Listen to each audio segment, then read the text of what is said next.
Welcome to Hot Springs Village Inside Out, a weekly podcast where Hot Springs Village, Arkansas is the star. Join me, Randy Cantrell, and my co-host Dennis Simpson as we discuss the history, facts, people, places, events, lots more surrounding Hot Springs Village, Arkansas. Visit the website at hotspringsvillageinsideout.com.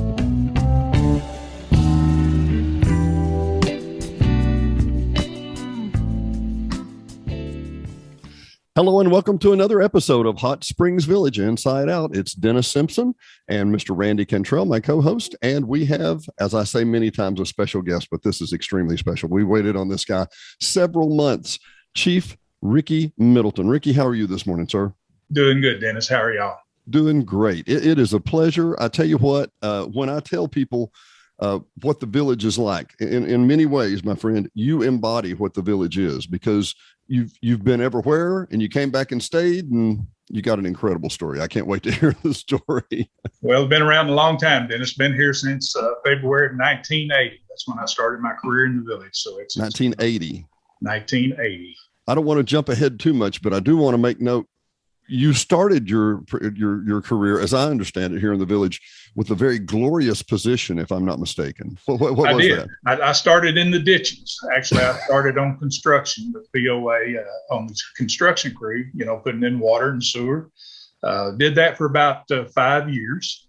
I was also on Jesseville Volunteer Fire Department, got my EMT certification. And during that period of time, one of the police officers, Hank Moore, he come to me and he said, "We need a dispatcher."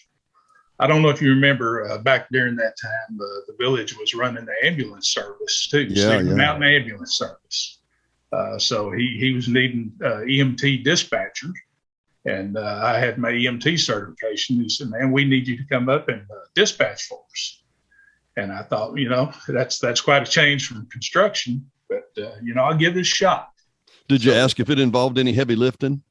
I said, do I get a full paycheck? Because, working construction, you get a lot of rainouts, and he said, "I guarantee you'll never be shorted a paycheck." Indoors and no heavy lifting. Indoors, and I said, okay, I'll give it a try. So I moved up here and worked on the ambulance and dispatched for a couple of years. But, the room got pretty small, Did it now? Working inside. And, I said, well, there's got to be something better. And he said, "Well, have you thought about being a patrol officer?" And I said, I haven't, but, I'd like to get back outside. So in 1987, I moved over to the patrol division, went to the academy in Camden, and that started my career as a police officer. So I've got a million questions. Randy, I don't mean to hog it all. Do you have anything? No, go ahead. Keep going. You're good. Well, I wanted to go back to the beginning. So you started, did you come from Oklahoma or did I misunderstand? No, I was born and raised here in Arkansas. Now, my wife, she has a family in Oklahoma, and actually they were in the oil business out there. And we started to move out there, and I started to enroll at Tulsa School of Welding because the oil industry was hot at that time. And they kind of convinced us that's where we should be. So I actually went out there and investigated going to the Tulsa School of Welding. But along about that time, the oil fields, they kind of collapsed. And I said, I'm not going to take that chance. So we decided to stay here and tough it out. And I'm glad we did. It's been a good career here. So I'm seeing a pattern with consistency here. You'd like a steady paycheck, right? I tell you what, that steady drip fills that bucket. It really does. So yeah, we have to be consistent, and pay the bills. Well, I'm gonna take a tangential note real quick, Randy. I think you've seen most of the episodes of the Hot Springs Village POA meetings, and which technically are your employer, right? Right, Ricky. That's right. I work for the POA. Yeah, and one of the things I've seen, to be very frank, I've seen people cuss you, Ricky. I've seen people and I'm thinking, who are you talking? You're going to threaten the police chief? And Ricky has the most calm demeanor, like, well, why don't we just go outside and talk about that? And I'm like, was that your family makeup? I mean, where do you get the ability to be? Well, anytime you deal with public, you're a public servant. You have to wear many hats, because we deal with people at their worst. We deal with people at their best. And if you're going to be a public servant, you have to be able to deal with people of all backgrounds, of all cultures, and you really have to have a unique personality to be able to sit down and talk with people, because we have to be able to, and we have to be able to talk about people when they're having marital issues. We have to be able to talk to people, when they're having family issues. So we have to wear many, many hats, and it takes a very unique personality to go into someone's home and help them settle and deal with these problems, give them guidance, and that's very difficult. So it does take a unique personality and someone who's very understanding and very calm and cool. And there's times when you're dealing with folks that are very emotional, and you have to maintain your emotion to be able to bring them back down and deal with them. So yeah, it's very difficult sometimes to maintain that stature.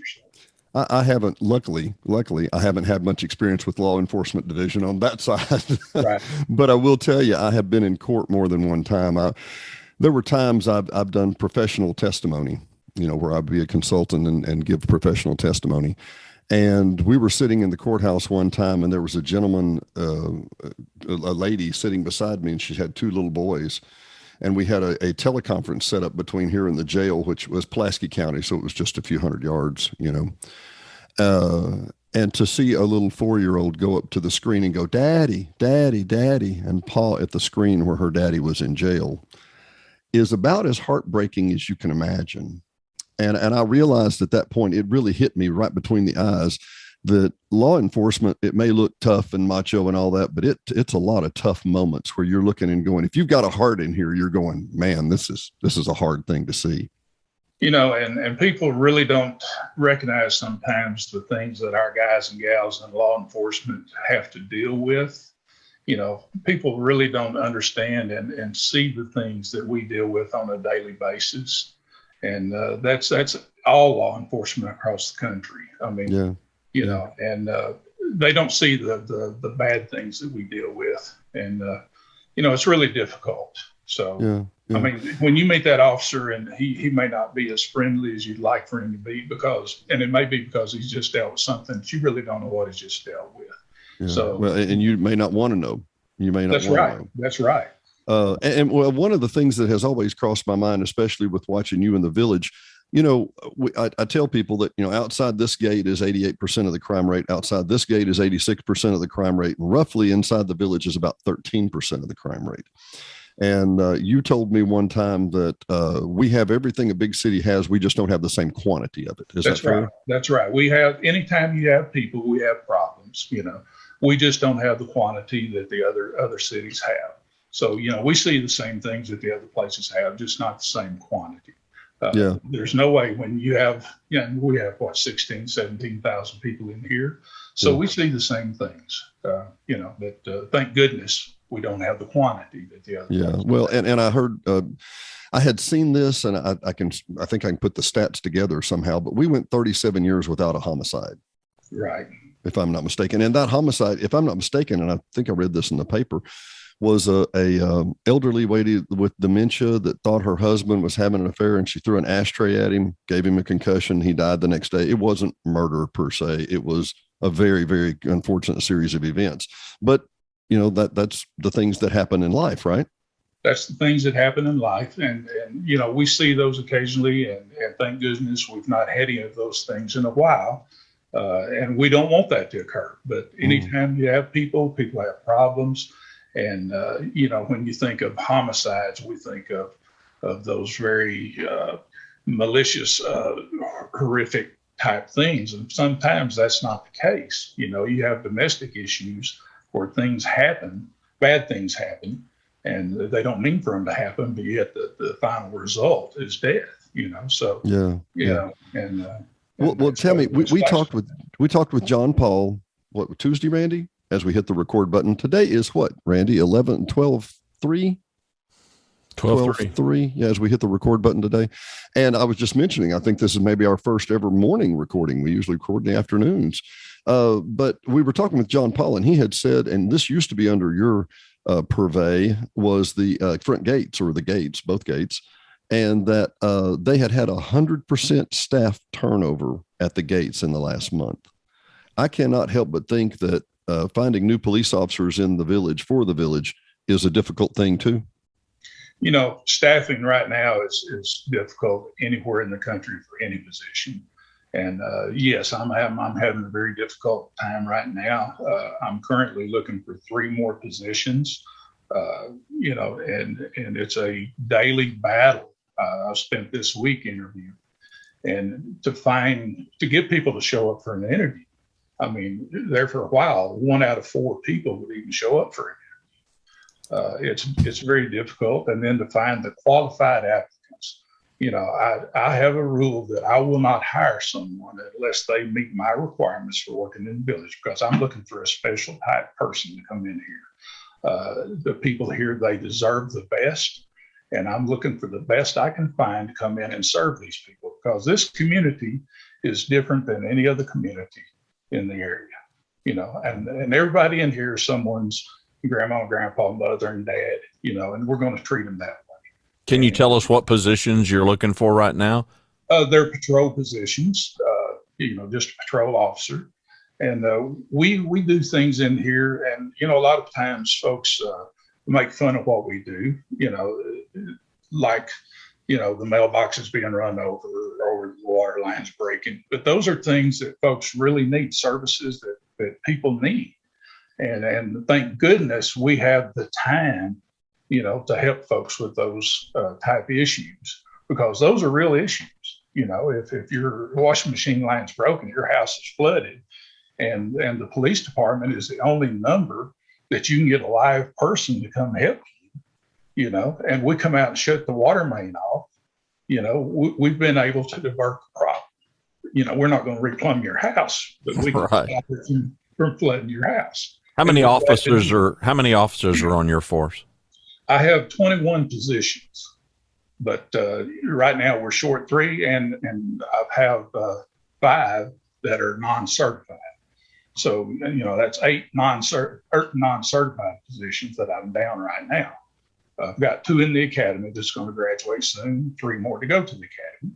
But that's a 13-week process to leave them, get them certified. Then another 12 weeks of field training when they get out of the academy here at the department.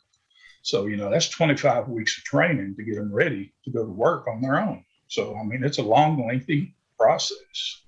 Well, I'm gonna try and stab at a story, and I may not have all the details, and you'll have to correct me, but I'm going to stab at a story that tells the difference about the POA and the regular municipalities and whatever. And if I'm not mistaken, it was either 12 or 15 years ago. There was a gentleman who was an attorney who was hunting back behind Lake Lago, down behind the dam, and a officer came up to him. I'm trying to watch my words here. An officer came up to him and said, you can't hunt down here. This is POA land. And he said, I'm a member of the POA. And they said, well, you can't, this is trespassing. He said, no, I'm a member of the POA. You can't throw me off. And they said, well, we're going to escort you out of here. And he said, you can't, because you're not deputy in this county. And if I'm not mistaken, I think we deputized everybody in both counties really quickly. And I may be slaughtering this story, but I'm sure you remember the instance. And my point being, the village is so uniquely different that and I think you've said this before, everybody else has laws, we have rules. So can you address that and correct my history if I got it too bad? Okay. We're a private community. We draw our authority through the sheriffs of each county. There was a law passed in '83 that allowed the sheriffs to commission officers in the planned community. So that's how we draw our authorities, through the sheriffs. So we are not a municipal police department, but each of our officers are commissioned through the sheriff's office. So we have full arrest authority. We're state certified officers. We can enforce all state laws on our private roads. The legislature has passed laws that allows us to do that. So we have full arrest powers. Okay. The difference now, we cannot enforce policy with our laws. That's POAs. That's the difference between policy and law. Well, give me an example. If I've got an open fire pit out here and I'm burning something by the lake, Am I breaking a law or am I breaking a policy? It depends. Okay. Every situation is unique. If the county judge has a burn ban in place, then you may be in violation of a county ordinance. We would enforce the county ordinance. If there's not a burn ban in place, then it would be a POA policy. So we have to investigate each incident to see if it is a violation of law or to see if it is a violation of policy. If it's policy, then it goes to the POA. If it's a violation of ordinance or of a law, then we will handle it through the courts. So see, each incident, we have to look at it to see where it goes. So if you take that scenario and it goes to the POA, then what happens? That will be up to the POA to go after them administratively, for a violation of the POA rules. Is that a compliance issue? That's a compliance issue. Okay. So, well, let's split a hair here. And I'm trying to do this for our fans and our listeners. I've got a barking dog next door, and I do not. But if I have a barking dog next door that will not be quiet, the county has an ordinance about this. Is that right? They do. So that would go to the county. That would go before the courts. So that would be adjudicated in the court system.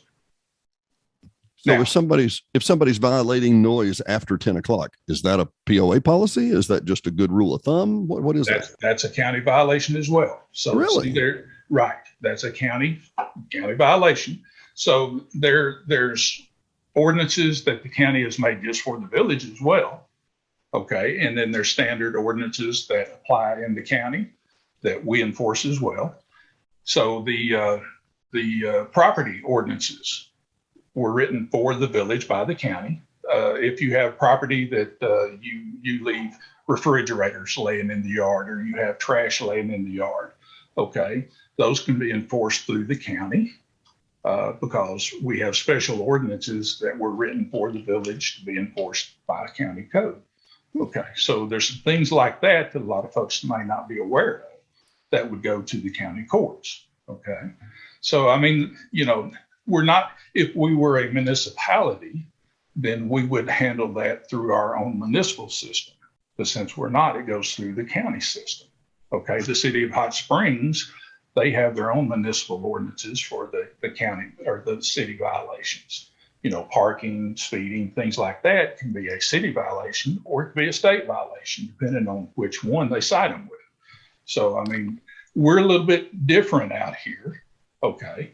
So when we look at something, we have to determine, is it a violation of a POA violation? Is it a rule and regulation violation? Fishing in the golf course ponds. That is a POA violation. It is not a state violation to fish in the ponds. Okay, but you may be trespassing if you're not a property owner. So we could charge you with that if you don't belong here and take you out and cite you with trespassing. But it's a POA violation to fish in the golf course ponds because they say we don't want you fishing in the ponds. So the POA would be the one to assess the fees and fines against that. But I heard they had really great catfish in those ponds, Ricky. Come on, man. Well, and that's right. But it's a violation of their rules. Okay. So it would be up to them to assess any fines for that. So it's two different systems. And sometimes it's hard to, for folks to understand the difference between the two systems. It sounds like you guys have to be part-time lawyers too. I mean, you've got to discern when you walk out there, you have to figure out what it is. Yeah. And it's very difficult sometimes, you have to really look at it and it's splitting hairs, you've got to really look at it to see which one it falls into. Yeah. And folks, most people, a lot of people who come here come from municipal systems and they're not used to the POA rules and regulations. They think it's all a municipal type system because that's what they're accustomed to. And that's not what we have here. Ours is a POA rules and regulations system, or it's a county or state system. So that's the difference. What is your ideal candidate? And I asked to give our audience some sense of kind of your philosophy in law enforcement, as well as maybe to help you get the word out to find an ideal candidate for these openings. How would you describe that? I wanted to know what your criteria was. You said you had like certain criteria that you wanted. If you feel like sharing those, I'd love to know that too. I was about to ask. Well, to be a police officer in Arkansas, you have to be 21 years of age. You have to be free of any felonies or domestic charges. You have to have high school diploma. And, you know, here you have to have a heart to serve. I mean, being a police officer is a call. You're not going to make any money. I mean, you know, police officers don't make money. It's typically a low-paying job here in the South. But you have to have a willingness to get out here and deal with the public. You work some terrible shifts, you know, night shift, holidays, weekends. You know, who wants to give up their Christmas and Thanksgiving to come out here and work, you know? But that's what we do. Anytime you work a 24/7 job, you know, everybody we have works 4th of July, you know, and yeah, we get to see the fireworks show, but it's from a position in an intersection dodging cars, you know. It's not sitting down with their family, you know, spending time with their families. You're not doing a really good sales job, Ricky. I know, and that's part of it. No, I know. That's part of it. Yeah. This truth in advertising thing is not going to work out for you. Right. But, you know, that's the truth and the fact in this job. I mean, it is. Well, and people, I appreciate you because people need to be aware of that. As I told you before we hit the record button, I've been honored to serve a few chiefs as an executive coach, and it's, you know, you're one news cycle away from the sky falling and one social media post away from just all kinds of calamity. Right. And largely a very thankless job. But yeah, the my experience is exactly as a person looking at the outside in, absolutely a calling, absolutely, you know, driven to do it. But I mean, there are some enormous pluses. The guys that I know, the guys and the gals that I know, I mean, they wouldn't do anything else. And that's it. It has to be your personality. I mean, all of us are type A personalities.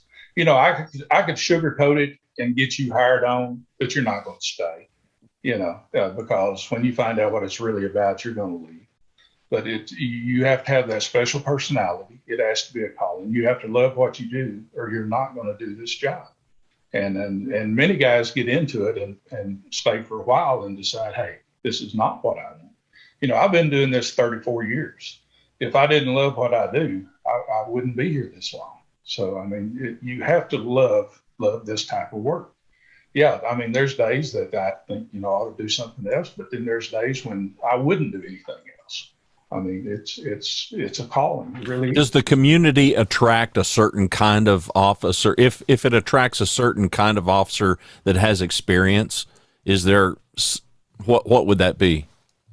You know, really for this community, if we could find officers that retire at a young age who would like to come out and golf and still work, I think that would be a big attraction, you know, because for guys who, say, from the Dallas area, from a large city, who make a good retirement, who would like to come out and slow the pace down, yeah, you know, but still work, and you know, this would be their spending money, you know, and not have to live on it.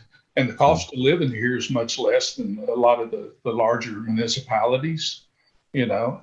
I think we have a hidden gem here. If we could just get the word out to some of the larger cities, some of the larger agencies, you know, say, hey, guys, you know, you can come out here, you can retire, you can play golf, you know, and still work a 40-hour-week job, you know, and be part of the community, you know, and get a second retirement.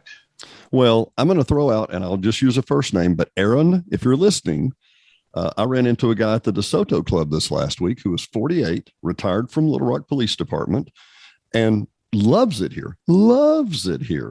And, you know, he would be a classic candidate for what you're talking about, but I was like 48 and retired. Well, obviously he started when he was very young and got in his 25 years and, you know, called it a button, you know. Let me ask another question here, Ricky. And by the way, if you can, could you tip your screen down a little because you're in the bottom there. There you go. Thank you. No, what I was going to say is that I had heard just what I had heard, that a lot of times the getting hired at the village is a stepping stone for a lot of people who might want to go to a bigger place.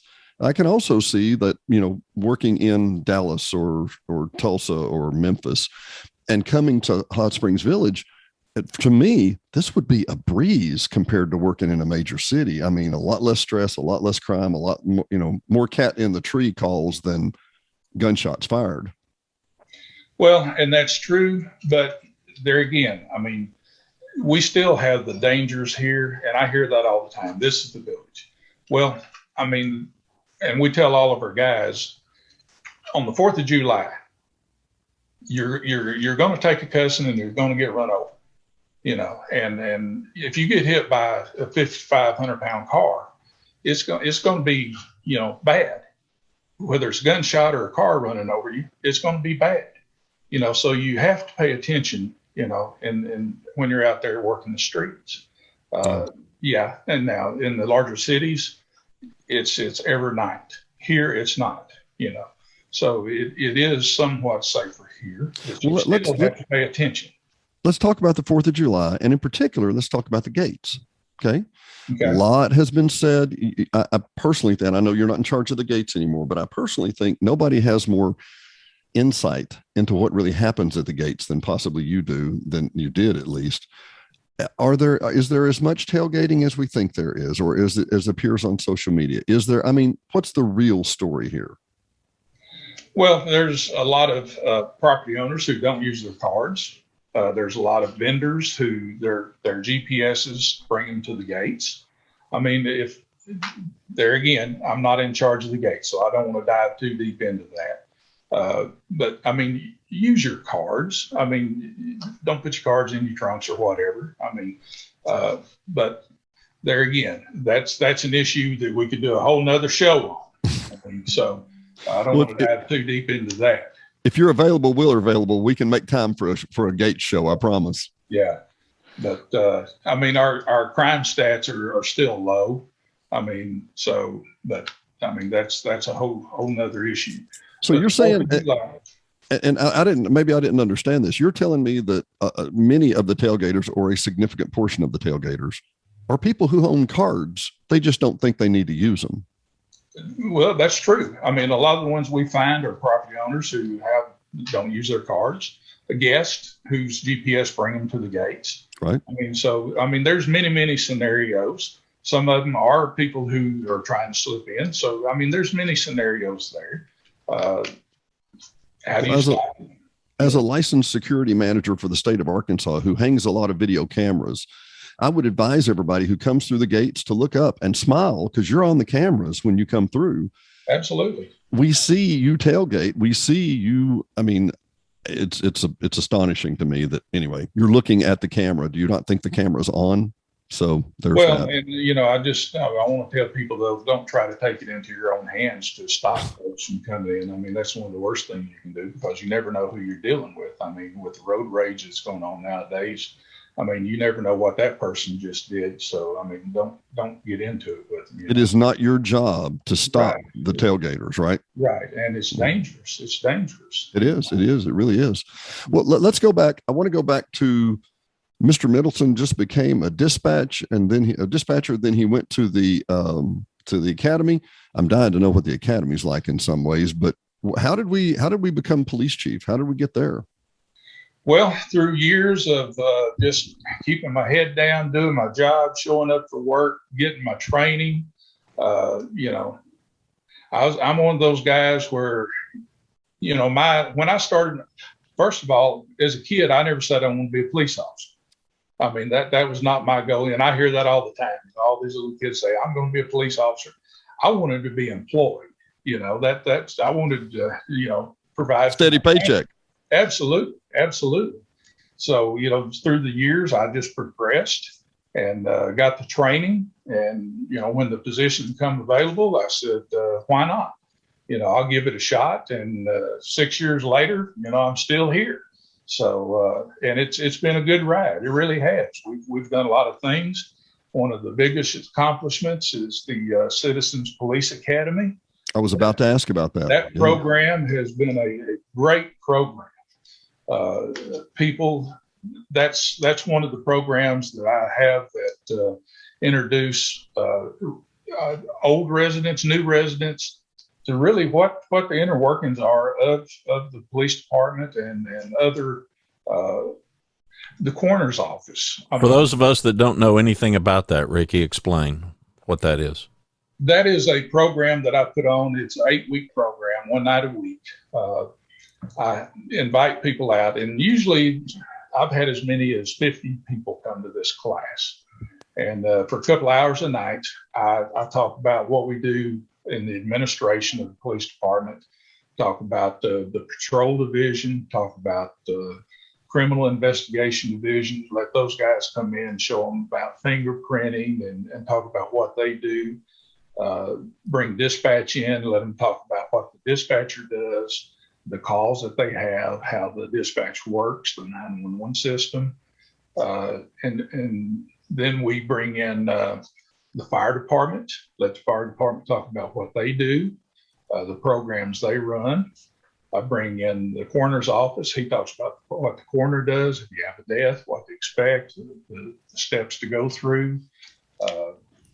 So I try to bring in guest speakers, game and fish officers, maybe the outside county agencies, just bring in different guest speakers to introduce them to what goes on in this community. Now, how frequently do you do this? I do it twice a year, usually in March and then again at the last of August. And then at the end of it, we have a Milo training simulator, shooting simulator. And for those folks, a lot of folks may have never held a handgun.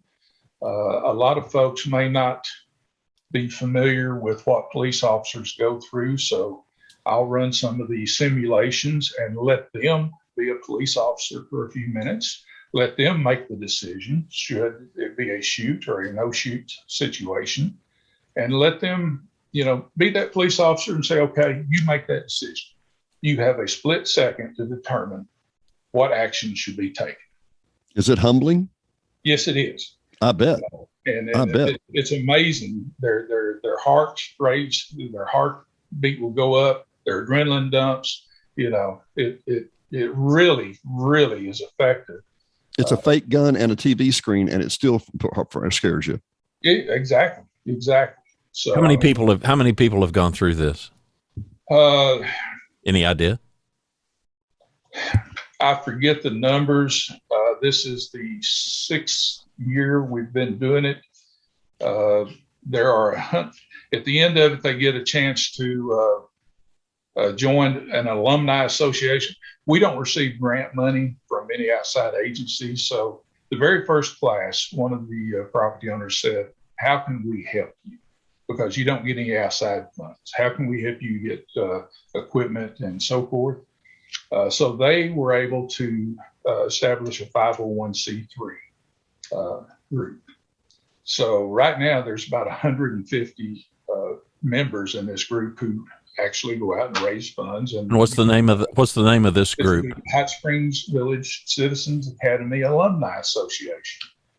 And they accept donations, and you can get your tax write-off and whatever if you donate.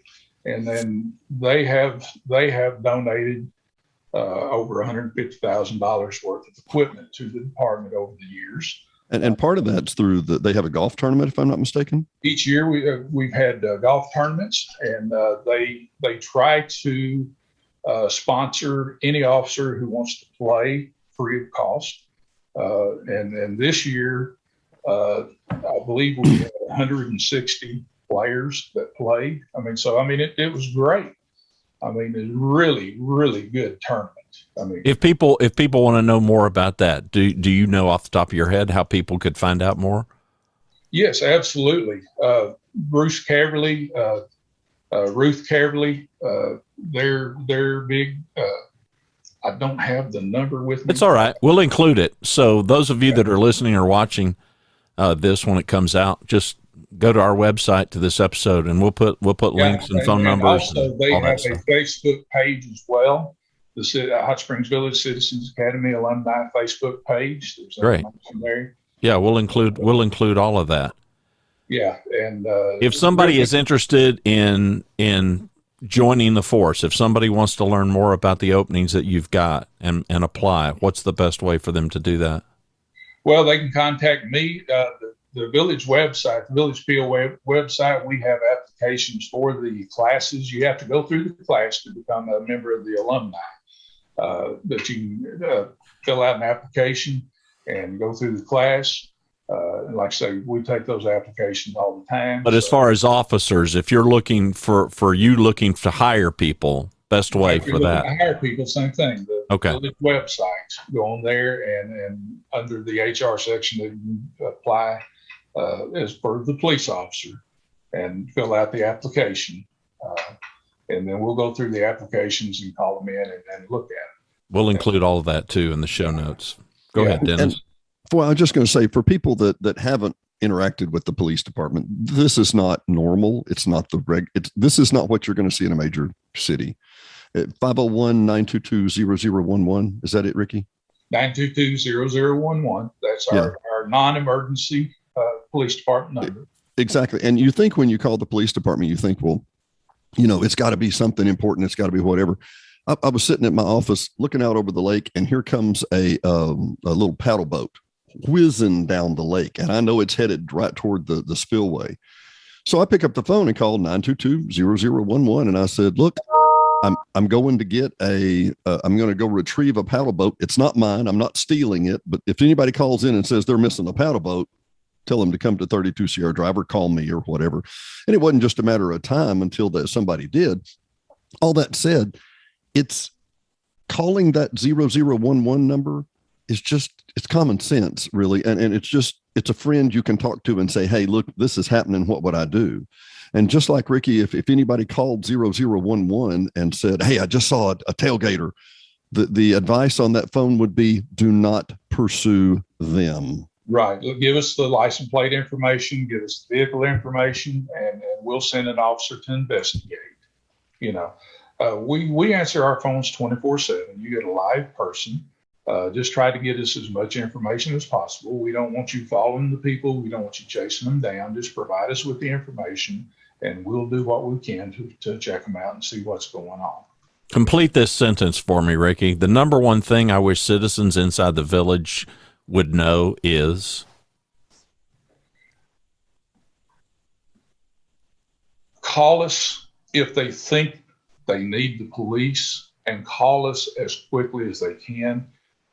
We have people who call the day after and say, I saw this and it looks suspicious. Well, if you call us 24 hours later, that's 24 hours that's passed that we have to try to follow up on.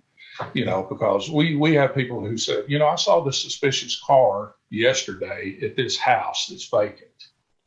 Well, that's 24 hours that's passed. If you had called us immediately, we might have, got there within a few minutes and found out why this car was at a house that was vacant. We don't mind. We don't mind going and checking out and see what's going on, Well, and I tell you what, while we're on the topic, Ricky, let's talk about welfare checks. I had a friend, we were on a cruise, and I had a friend who was a real cut up, but he was a fireman. And he came and knocked on our door, and he said, welfare check. And I said, just slide it under the door like usual. And I was trying to be funny, but I didn't realize, a welfare check to you guys is a checkup on people. How's somebody, I hadn't heard from my granny in 3 days. Can you check up on her? Yeah, we do that all the time. Thank goodness we have time that if you haven't heard from a family member or a friend, or you make a phone call, the phone service out here is not real good sometimes, and phone lines don't work. And we do get those calls. Hey, I haven't heard from my aunt in a few days, and she always answers, and we go by and we knock on the door, and, your niece is trying to call you and she can't get a hold of you. Would you mind giving her a call? Not a problem. But unfortunately, sometimes we go knock on the door and nobody answers, and all the vehicles are there, and we peek through the windows and there's an issue, and we don't like those type calls, but unfortunately we get those, and that's what the welfare check is all about, checking up on the friends and neighbors to make sure there's not a problem. And we don't mind doing that. We'll call the hospitals, we'll do what we can to help you check up on your loved ones, to make sure that everything's okay. And we're glad to do that. We do vacation watches. If you're going on vacation, fill out the little form online and we'll go by and check your house, check the windows, check the doors, make sure your house is secure. If you forgot and left your door unlocked, we'll call you, and if you want us to secure it, we will. And just call us when you get back. If not, you're going to be surprised when my officer knocks on your door and, you meet them, but we're glad that we can do that too. So, there's lots of things that we do at this department that a lot of other departments do not do. And we're glad that we can do that for the folks. The resources that you've got or that you don't have, educate me a bit in our audience, where those resources, how they get funded or how they don't get funded. Well, since we're private, everything that we're funded by the property owner assessment. All of our budget is through the POA. So we do not get any outside state, federal funding. Everything that we have, all of our equipment, all of our wages, it all comes from the property owner dollar. So we're kind of limited in that because, municipalities and county departments, they qualify for all kind of state and federal funding. We don't have that. So that kind of limits us in that aspect. Employees, I'd love to have more officers, but unfortunately, the budget just allows so many. So we understand that. We still have good response times. If you call us, usually 7, 8, 9 minutes, we'll be there. That's good response time. So we do okay. Could we do better if we had more? Absolutely. Well, it's a lot of geography for 21 folks to try to patrol. It is. And that's not 21 at a time. They're divided in shifts. So that's an awful lot of territory. We're working 24/7. So you divide that up, 470 miles of roads, and that's crooked, windy, roads. That's a lot of area to cover. And anytime you make an arrest, we have to carry the prisoner to either Hot Springs or Benton. That takes an officer a couple of 3 hours, to take care of that arrest. So he's out of service for a couple of 3 hours. So right. That cuts down on your manpower as well. Let's talk about the outside the village events. So I know that Village Hardware has had a couple of petty thefts and stuff like that. So that's technically in the county, but not in the village. At what point do we roll outside the village and help the county? And at what point, does the county come in and help us? Or I don't know how that works. Okay, we have a mutual aid agreement with both sheriffs that if we have manpower available when they call, we will go outside and assist them. So if we're not busy and the call comes in at the Village Hardware and we have guys available, we'll send them out there to assist them. And on the night of the 17th, we had 3 disturbances running at one time, didn't have enough people. We called the county. They called, sent a state park ranger in, one of the county guys in. So they sent us help. So, we work well with the outside agencies. Well, would you go all the way to, say, Jessieville or, we'll go all the way to the Montgomery County line or Perry County line if we need to. That's what I was about to ask, because I was thinking, like the National Forest up there where it starts is real close to the Montgomery line. Oh, yeah. I'm like, if they need our help, we will go where we need to go if we have manpower available. So sure. That's the key. If we don't, we just have to tell them, sorry, we don't have the staff available to help you right now. Well, which, by the way, is universally true of law enforcement. Right. It's just how you guys operate. Well, that's you have it. to. We're like a family. If a family member calls and says, I need help, we're going, And the same thing's true with Game and Fish, Forest Service, and, all the surrounding agencies. If we call, they're going to come help us if they can. Yeah, I never even thought about the park ranger, but that makes sense. It really does. Well, Randy, anybody within radio range is going to respond if we put out a call for help. Well, I'm going to ask 2 things. Number one, I'm going to ask Ricky about his sideline hobby that you probably don't know anything about, Randy. I'll throw this out. But if you'll prepare the questions. I'm ready. You ready? Wow. Okay. Okay. Ricky, what kind of small engines do you like to work on? Dennis, I am talented. I guess I can do just about anything, and that's a gift as well. I grew up, I work on all my own stuff, and Dennis Simpson brought me some things that he thought he was going to have to throw away at one time, and I was able to get them running for him. So yes, I can work on weed eaters and lawnmowers, or I'm pretty talented in that aspect. To me, I'm a techie, and they look broke to me. But apparently they weren't broke to you. Yeah. So you're telling us you're a successful trash raider, I bet. I've been told I can take a pile of trash and make an airplane out of it. So I don't know. And I'm envious of guys like you, because I can take a pile of trash and just make it a bigger pile of trash. Yeah. Well, Ricky has given me advice before. If I'm at an estate sale, which we are known to frequent, and you see a half running weed eater that looks like it has all its parts, buy it, and he will fix it. Yeah, so I don't know. I have that ability. I don't know. It's just I'm very fortunate that I can do that. And you obviously like doing it.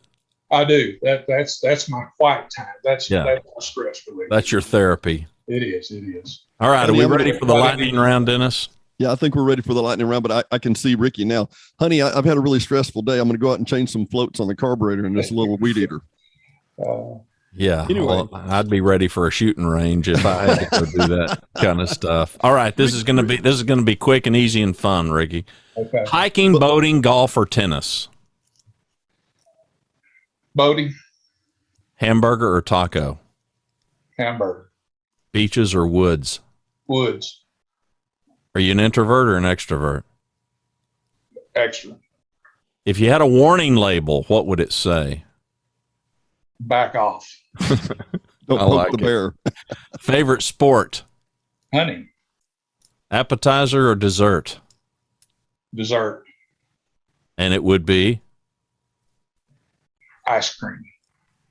What's the most interesting thing you can see out your windows? And it could be windows at work or windows at home.